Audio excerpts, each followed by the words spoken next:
Hello दोस्तों, मैं हेमंत त्रिपाठी महिला सुपरवाइज़र की एक और नई सीरीज़ लेकर के आपके सामने उपस्थित हूँ, जिसमें खंड 1 में एक टीकाकरण नाम से सिलेबस में एक शब्द दिया हुआ है कि टीकाकरण क्या है, उसके महत्व क्या हैं, टीकाकरण ना होने पर उसके क्या दुष्प्रभाव होंगे। तो पहले हम टीकाकरण के बारे में जानेंगे कि टीकाकरण क्या होता है। आगे बढ़ने से पहले चैनल को सब्सक्राइब ज़रूर कर लें, लाइक कर लें और शेयर कर दें ताकि मोटिवेशन मिलता रहे। तो चलिए टीकाकरण के बारे में जानते हैं। टीका क्या होता है? टीके जीवित, दुर्बल, मृत सूक्ष्म जीव या उनसे व्युत्पन्न प्रोटीन से बने होते हैं। जो जीवित, दुर्बल और मृत जो सूक्ष्म जीव होते हैं उनसे या उनसे व्युत्पन्न होने वाले प्रोटीन से बने होते हैं। अब ये क्या करते हैं? ये प्रोटीन जो है एंटीबॉडी का निर्माण करते हैं और ये एंटीबॉडी जो है तो रोग प्रतिरोधक का काम करती है। ये एंटीबॉडी रोग प्रतिरोधक का काम करती है, जिससे क्या होता है, आपके शरीर में जो रोगाणु होते हैं उनको नष्ट कर दिया जाता है। मैं आपको एक सामान्य भाषा में बताऊं कि ये काम कैसे करता है। तो ये आपकी एक ह्यूमन बॉडी है, ये एक ह्यूमन बॉडी है। इसमें टीका लगने से पहले की स्थिति ये है कि कोई वायरस है शरीर में उपस्थित है, ब्लड में या कहीं पर शरीर में उपस्थित है। इसको हमारी जो रोग प्रतिरोधक क्षमता, जो हमारे शरीर में पहले से ही रोग प्रतिरोधक क्षमता है, वो इससे नहीं लड़ पा रही है। तो ऐसी स्थिति में क्या होता है कि जो मृत सूक्ष्म जीव होते हैं या उनके प्रोटीन होते हैं उसी वायरस के होते हैं और उनको प्रवेश कराया जाता है थोड़ी मात्रा में। जब ये थोड़ी मात्रा में प्रवेश कराया जाता है तो इससे ह्यूमन को नुकसान नहीं होता बल्कि फ़ायदा होता है। उदाहरण के तौर पर ठीक वैसे ही जैसे बॉक्सिंग के रिंग में अगर आपने प्रैक्टिस में बहुत मार खाई है तो वहाँ आप बॉक्सिंग के रिंग में आप मार को सह सकेंगे। वैसे ही है कि एक वायरस जो है एक सूक्ष्म जीव होता है, इसके प्रोटीन आपके शरीर में भेजे जाते हैं।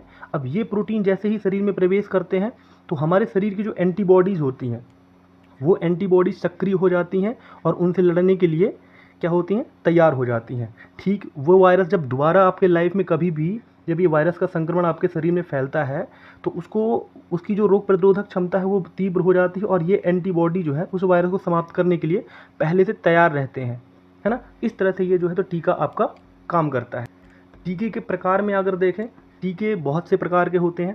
पहला तो यहाँ पे जैसे लिखा है सजीव टीके होते हैं, मृत टीके होते हैं, मिश्रित टीके होते हैं, संयुग्मित टीके होते हैं तो जिसे सब यूनिट टीके बोलते हैं, डीएनए टीके होते हैं जो डीएनए के संश्लेषण से बनते हैं, कंजुगेट टीके होते हैं, टॉसाइड टीके होते हैं। तो इस प्रकार से लगभग 7 से 8 प्रकार के टीके देख सकते हैं। इनके बारे में अभी अपन और डिटेल से पढ़ेंगे।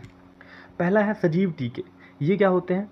जीवित रोगाणु, जो रोगाणु होते हैं जो रोगों को फैलाते हैं, को गैर रोगजनक नॉन पैथोजेनिक में बदलकर बनाया जाता है।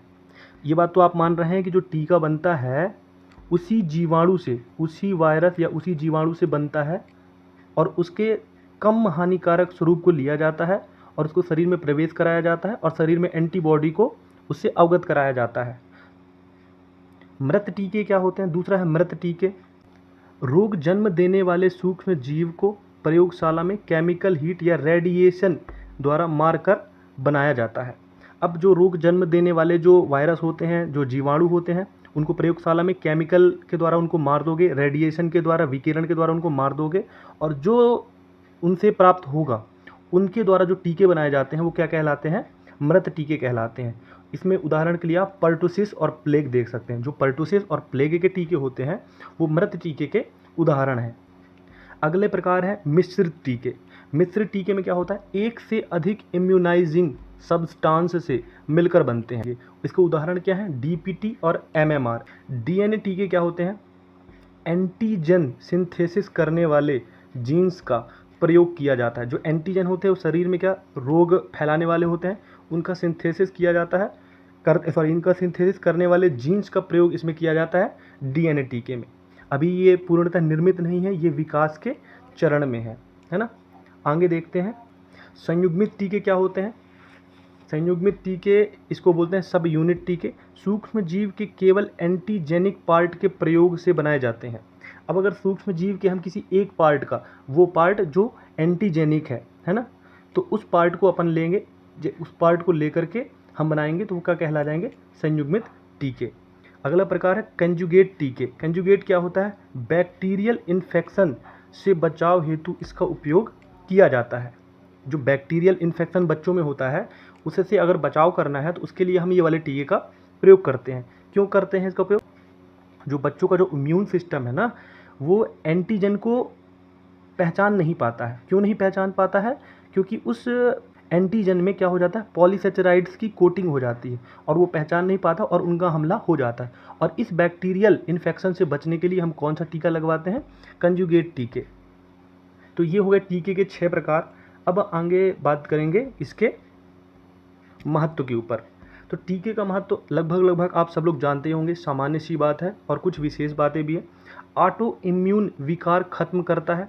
ऑटो इम्यून विकार का मतलब क्या होता है कि आपके अगर जो नेचुरल जो इम्यून पावर है, अगर वो खराब हो रही है, उसको ठीक करने में, कमज़ोर प्रतिरक्षा तंत्र मजबूत करने में, आपका कमज़ोर प्रतिरक्षा तंत्र है, आपकी एंटीबॉडी कमज़ोर है तो उसको स्ट्रॉन्ग करने में, उपचार की जगह निवारात्मक उपाय। उपचार में जैसा हम देखते हैं, हमको मलेरिया हो जाता है, टाइफाइड या कोई भी ऐसी बीमारी हो जाती है जिसके बाद हम जाते हैं हॉस्पिटल जाते हैं, फिर उसका उपचार लेते हैं, लेकिन ये वैसा नहीं, ये निवारक है। ये रोग होने के पहले ही इसका निवारण कर देता है। इसके बहुत सारे उदाहरण हैं टीके के, जैसे कि टीबी के लिए टीके लगते हैं, हेपेटाइटिस बी के लिए लगते हैं, डिप्थीरिया के लिए लगते हैं, टिटेनस के लिए लगते हैं, आदि रोगों से बचाने में भी टीके का उपयोग किया जाता है। अगला ये है कि सस्ता एवं सुलभ है, सुरक्षित है। हालांकि अभी हाल ही में कोविड को लेकर के, कोविड की कौन सी कोविशील्ड को लेकर के विवाद हुआ था, लेकिन फिर भी सुरक्षित ही माना जाएगा। नेक्स्ट पॉइंट है टीकाकरण से संबंधित कार्यक्रम। टीकाकरण से संबंधित कार्यक्रम जो है, एक ईपीआई कार्यक्रम चला है और एक यूआईपी कार्यक्रम चला है। जो महिला सुपरवाइजर एग्जाम है उसमें इसमें से 1 या 2 क्वेश्चन बन सकते हैं। ईपीआई है क्या? एक्सपेंडेड प्रोग्राम ऑफ इम्यूनाइजेशन, और दूसरा है यूआईपी, यूनिवर्सल इम्यूनाइजेशन प्रोग्राम। ये दोनों होते क्या हैं, इनको अभी हम डिटेल से विस्तृत रूप से समझने का प्रयास करते हैं।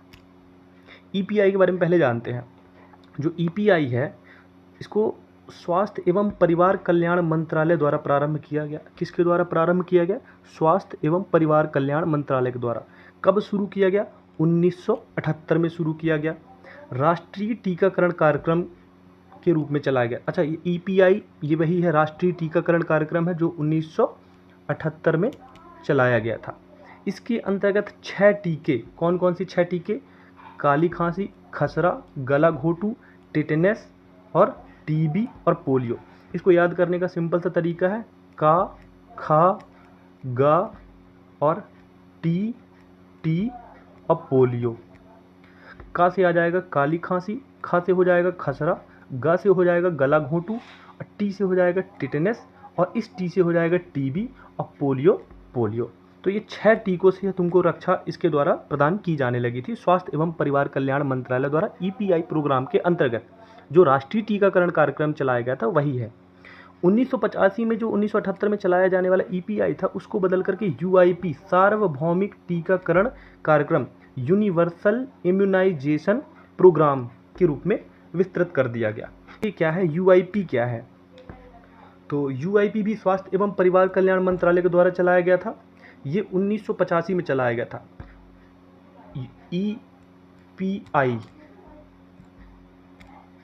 ईपीआई है ना, ईपीआई चलाया गया था 1978। एक प्रश्न यहाँ से बन सकता है।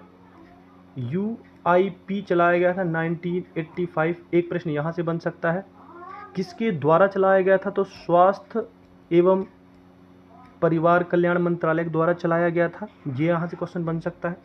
अब जो यूआईपी, जिसको हम बोलते हैं सार्वभौमिक टीकाकरण प्रोग्राम कार्यक्रम, तो अभी सार्वभौमिक क्यों कहा जाता है? क्योंकि इसके अंतर्गत बहुत प्रकार के टीके लगने शुरू हो गए थे, जैसे कि बीसीजी का टीका, जिसको हम बेसिलस कॉलमेट ग्यूरिन, ये ग्यूटिन गलत है, ग्यूरिन कर लीजिए। यूपी भी नहीं है, ओपी भी है। ओरल पोलियो वैक्सीन है। अगला हेपेटाइटिस बी है। एक है पेंटावेलेंट वैक्सीन। अच्छा, क्वेश्चन यहाँ से ऐसे बन सकते हैं कि पेंटावेलेंट वैक्सीन में कौन शामिल नहीं है या कौन शामिल है? तो जैसे कि पेंटा का मतलब होता है क्या? 5। तो पेंटा में कौन कौन से? पहला हो जाएगा डिप्थीरिया हो जाएगा, दूसरा टिटेनस हो जाएगा, तीसरा इन्फ्लुएंजा हो जाएगा, चौथा काली खांसी हो जाएगा और 5वां हेपेटाइटिस बी हो जाएगा। तो पेंटावेलेंट वैक्सीन में कौन से? पेंटा में क्या? 5, और 5 कौन कौन से हैं? डिप्थीरिया, टिटेनस, इन्फ्लुएंजा, काली खांसी, हेपेटाइटिस बी। तो ये है यूआईपी प्रोग्राम है। इसके अलावा रोटा वायरस वैक्सीन, एक कौन सी वैक्सीन इसके अंतर्गत दी जाने लगी, rota virus. Rota virus vaccine के क्या होते हैं, 5 बूंदें दी जाती हैं और ये डायरिया से बचाता है। तो प्रश्न सीधा सीधा यही बनेगा कि रोटा वायरस वैक्सीन जो है किससे संबंधित है। तो इसमें ऑप्शन रहेगा डायरिया रहेगा, टीबी रहेगा, टाइफाइड रहेगा, कुछ भी रहेगा, तो आपको आंसर देना है डायरिया रहेगा। एमआर वैक्सीन यही है, मीजल्स, रुबेला, खसरा से सुरक्षा। इसमें एमआर वैक्सीन से किस में सुरक्षा मिलती है, खसरा से सुरक्षा मिलती है। एक है डीपीटी बूस्टर, डीपीटी का फुल फॉर्म है डी से डिप्थीरिया, पी से पर्टूसिस और टी से टेटनस। तो ये है आपका यूपीआई या यूआईपी, यूनिवर्सल इम्यूनाइजेशन प्रोग्राम। तो एक बार सारांश में देख लेते हैं हमने क्या क्या पढ़ा कि टीकाकरण क्या होता है। टीकाकरण क्या होता है, तो टीकाकरण क्या है, सूक्ष्म जीव मृत या दुर्बल होंगे या उनसे निकलने वाले प्रोटीन इनसे बना होता है। ये करता क्या है, ये एंटीबॉडीज़ को प्रेरित करता है या पावरफुल बनाता है, एंटीबॉडीज़ को ग्रो करता है, मजबूत स्ट्रॉन्ग करता है।